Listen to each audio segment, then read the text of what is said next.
Innal hamdalillah nahmaduhu wa nasta'inuhu wa nastaghfiruh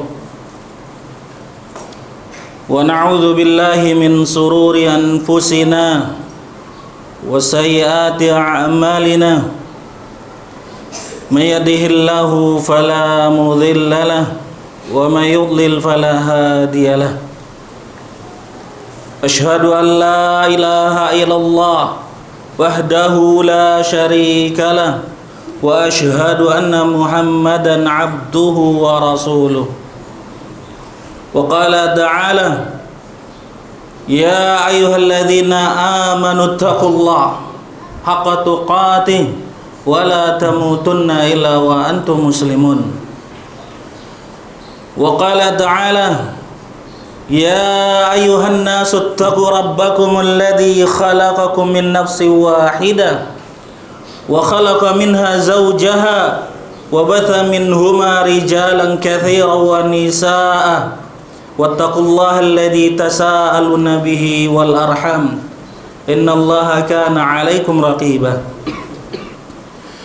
Wa qala ta'ala ya ayyuhalladzina amanu ittaqullaha wa qulu qawlan sadida yuslih lakum a'malakum wa yaghfir lakum dunubakum wa man yuti'illaha wa rasulahu faqad faza fawzan 'azima. Amma ba'du fa inna asdaqal hadisi kitabullah wa khairal huda hudan nabi sallallahu alaihi wasallam wa saral umuri muhdatsatuha fa inna kulla muhdatsatin bid'ah wa kulla bid'atin dhalalah wa kulla dhalalatin finnar. Jamaah sidang salat Jumat rahimani Allah wa iyyakum jami'an. Alhamdulillah, segala puji bagi Allah Subhanahu wa taala yang terus memberikan nikmatnya kepada kita semuanya. Di antaranya adalah nikmat sehat, waktu luang, kesempatan, dan juga taufik sehingga kita bisa melaksanakan salat Jumat secara berjamaah di masjid yang semoga senantiasa diberkahi oleh Allah Subhanahu wa taala ini. Salawat beserta salam semoga senantiasa tercurah kepada Nabi kita Muhammad sallallahu alaihi wasallam. Ayolih wa rahimani Allah wa yakum jami'an. Allah Subhanahu wa ta'ala berfirman dalam surat Al-Baqarah, fastabiqul khairat, berlomba-lombalah kalian dalam kebaikan. Dalam ayat yang lain, walidzalika falyatanafasil mutanafisun, dan karena hal itulah orang-orang berlomba-lomba untuk mendapatkannya. Jadi yang ingin kita sampaikan pada khutbah yang singkat ini adalah tentang keutamaan bersegera datang menghadiri salat Jumat. Dalam hadis yang sahih, Nabi kita Muhammad sallallahu alaihi wasallam bersabda, khairus sufufir rijal awwaluha wa syarruha akhiruha wa khairus sufufin nisa akhiruha wa syarruha awwaluha. Sebaik-baik shaf atau barisan dalam salat dinamakan shaf adalah sebaik-baik shaf bagi lelaki itu adalah yang awalnya, dan yang paling buruk itu adalah akhirnya. Dan sebaik-baik shafnya wanita itu adalah akhirnya, dan yang buruk itu adalah awalnya. Para ulama menjelaskan di antara keutamaan atau faidah dari hadis yang mulia ini adalah sesuai dengan apa yang ingin kita sampaikan, motivasi atau anjuran, dorongan dari Nabi Shallallahu Alaihi Wasallam agar kita bersegera datang ke masjid untuk melaksanakan sholat berjamaah. Di antaranya adalah sholat Jumat. Yang ditegaskan di dalamnya sebaik-baik shaf bagi lelaki itu adalah di pertamanya, dan yang paling buruk adalah di akhirnya. Dan malaikat itu mendoakan orang-orang yang berada di shaf pertama. Dan bagi wanita yang tempat sholatnya itu satu ruangan dengan lelaki, maka yang paling bagus adalah di akhirnya, agar tidak tercampur atau ikhtilat dengan laki-laki yang bisa mengganggu kehusukan dengan mendengar suara atau melihatnya. Kan tetapi jika ruangannya itu berbeda, misalnya laki-laki di bawah dan perempuan di ruangan yang lain atau di tingkat yang kedua, maka hukumnya tetap sama. Yang terbaik itu adalah yang di pertamanya, di shaf pertamanya, dan yang buruk adalah di akhirnya. Karena memang maksudnya adalah berlomba-lomba di dalam kebaikan, berlomba-lomba untuk mendapatkan shaf yang pertama. Bahkan ditegaskan oleh Nabi, "Lau ya'lamun nas ma fin nida'i wa safil awal, thumma lam yajidu illa an yastahimu lastaham. Thumma lam yajidu illa an yastahimu alaihi falyastahimu lastahimu." Kata Nabi SAW, andaikan manusia itu tahu kebaikan apa yang diperoleh dalam azan dan juga shaf yang pertama, kemudian mereka tidak bisa memperoleh shaf itu kecuali dengan berundi, misalnya mereka akan melakukan perundian itu. Karena begitu utamanya dan banyaknya kebaikan yang diperoleh oleh orang-orang yang berada di shaf pertama, dan itu harus diperlombakan. Bukan malah apa, kebanyakan kaum muslimin tidaklah mereka menghadiri salat Jumat kecuali setelah selesai khutbah, bahkan lebih memilih duduk di luar atau jauh dari tempat sholat. Nanti ketika sudah iqamah baru mereka datang. Maka ini adalah suatu kekeliruan yang harus diperbaiki. Bahkan jamaah rahimani Allah wa yakum jami'an, di antara yang menegaskan lagi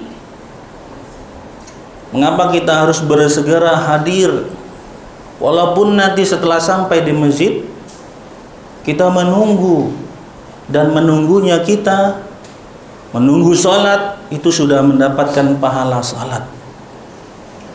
Sebagaimana disebutkan dalam hadis yang diriwayatkan oleh Imam Abu Daud, Imam Tirmidzi dan yang lainnya dari sahabat Ka'ab bin Uzrah, Nabi kita Muhammad sallallahu alaihi wasallam bersabda, "Idza tawaddaa ahadukum fa ahsin wudu'ahu, thumma kharaja 'amidan ilal masjid fala yasbikanna baina asabi'i fa huwa fi shalah." Kata Rasulullah sallallahu alaihi wasallam dari hadis Ka'ab bin Uzrah yang diriwayatkan oleh Imam Abu Daud, Imam Tirmidzi dan yang lainnya, beliau menegaskan, apabila salah seorang kalian wudu, maka perbaguslah wudunya, sempurnakanlah wudunya, kemudian dia keluar dengan sengaja menuju masjid, maka jangan lakukan tasbih. Tasbih itu adalah seperti ini, jari ini dimasukkan ke dalam jari ini, tasbih, dan ini hukumnya makruh. Ya, hukumnya makruh bagi orang yang berangkat ke masjid sampai selesai sholat. Hukum asalnya dia boleh, tapi di waktu tenggang waktu ini, dari semenjak dia wudu di rumah, ini dalil. Kalau memang tidak ada udzur syar'i atau penghalang-penghalang yang lain, maka kita wudunya di rumah. Kemudian perbaguslah wudunya sesuai dengan yang diajarkan oleh Rasulullah, sempurnakan. Maka setelah itu keluar menuju masjid, jangan tasbih. Dari waktu dia keluar rumah sampai nanti kembali ke rumahnya, hal ini jangan dilakukan, karena ini hukumnya makruh. Ya, hukumnya makruh. Bahkan sebagian para ulama mengatakan haram, karena ada larangan di situ. An-nahyu litahrim dalam kaidah disebutkan. Hukum asal larangan itu adalah untuk sesuatu yang haram. Terutama ini banyak kejadian ketika dalam sholat Jumat, sambil nunggu khutbah, ngantuk-ngantuk, kadang tidak sadar dia seperti ini. Itu makruh. Kenapa? Kata Rasulullah, karena orang tersebut sedang di dalam salat. Wa huwa fis salah. Orang yang berwudu di rumah, berangkatnya dia dari rumah sampai ke masjid, sampai di masjid belum azan, kemudian dia salat tahiyatul masjid atau disertai dengan salat sunnah wudu. Kemudian dia duduk membaca Al-Qur'an, dia dapat pahala membaca Al-Qur'an. Berapa pahalanya? Kata Rasulullah, man qara'a harfan min kitabillah falahu hasanatun wal hasanatu bi asri amsalihha. Orang yang dia membaca satu huruf di dalam Al-Qur'an, maka baginya satu kebaikan, dan satu kebaikan ini pahalanya 10. Walam aqul alif lam mim harfun walakin alifun harfun lamun harfun mimun harfun. Kata Rasulullah, alif lam mim itu tidak aku katakan satu huruf, tapi alif satu huruf, lam satu huruf, mim satu huruf. Dengan membaca alif lam mim itu pahala sudah 30. Itu mengalir terus bagi orang yang baca Al-Quran tadi. Di samping itu dia juga mendapat pahala sholat. Berdasarkan hadis ini, pahalanya sholat. Maka di antara faedahnya hadis ini, agar kita bisa mendapatkan pahala sholat ketika kita berangkat dari rumah menuju masjid, berwudulah di masjid, berwudulah di rumah. Kalau tidak berwudu, ya tidak dapat itu keutamannya. Dia nunggu wudunya di masjid. Ya, ketika dia sudah wudu, masuk di masjid, nunggu, baru itu dia dapat pahala sholat. Tentu lebih banyak kebaikan yang diperoleh oleh orang yang berangkat dari rumah dalam keadaan berwudu, karena dia terus dalam perjalanannya mendapatkan pahala sholat.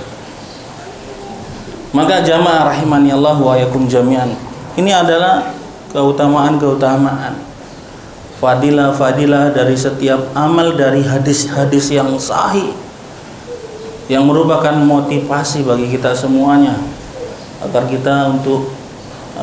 kita bersegera hadir dalam sholat berjamaah, hadir menghadiri sholat Jumat, dan usahakan mendapatkan shop yang pertama. Dan orang yang paling berhak untuk mendapatkan shop pertama adalah orang yang pertama kali datang. Tidak boleh orang itu kemudian dia datang menggeser orang lain, karena Nabi tegaskan dalam suatu hadis yang sahih juga, la yuqimur rajulu rajula thumma yajlisu fihi. Tidak boleh seorang laki-laki itu menyuruh orang lain untuk berdiri kemudian dia duduk di tempat tersebut. Ini adalah perbuatan haram. Hatta yang dijelaskan oleh Syekh Muhammad bin Shalih Al-Utsaimin, hatta sampai pun anak kecil yang duduk, dia hadir ke masjid kemudian dia duduk di shop pertama, haram hukumnya bagi kita untuk mengusir dia dari shop tersebut, karena dialah orang yang paling berhak untuk mendapatkan shop itu. Jadi ini pelajaran-pelajaran yang mungkin banyak sekali dilanggar oleh kaum muslimin, mungkin karena ketidaktahuannya. Mudah-mudahan apa yang telah kita sampaikan ini bermanfaat, menjadi ilmu bagi kita, dan kita mohon kepada Allah taufik sehingga kita bisa melaksanakannya. Aku li hadza astaghfirullahi wa lakum wa muslimin wal muslimat innahu huwal ghafurur rahim.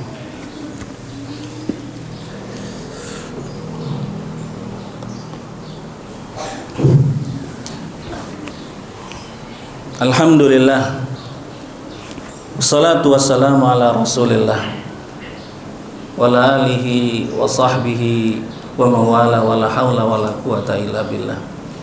Asyhadu an la ilaha illallah wahdahu la syarika lah, wa asyhadu anna Muhammadan abduhu wa rasuluh sallallahu alaihi wa ala alihi wa sahbihi wa man tabi'ahum bi ihsanin ila yaumiddin, amma ba'du. Ibadallah, ittaqullah faqad fazal muttaqun. Mazalallahu qala wa ya'muru bi amrin azim. Innallaha wa malaikatahu yusalluna 'alan nabi ya ayyuhalladzina amanu sallu 'alaihi wa sallimu taslima. Allahumma salli ala Muhammad wa ala ali Muhammad kama shallaita ala Ibrahim wa ala ali Ibrahim innaka Hamidum Majid.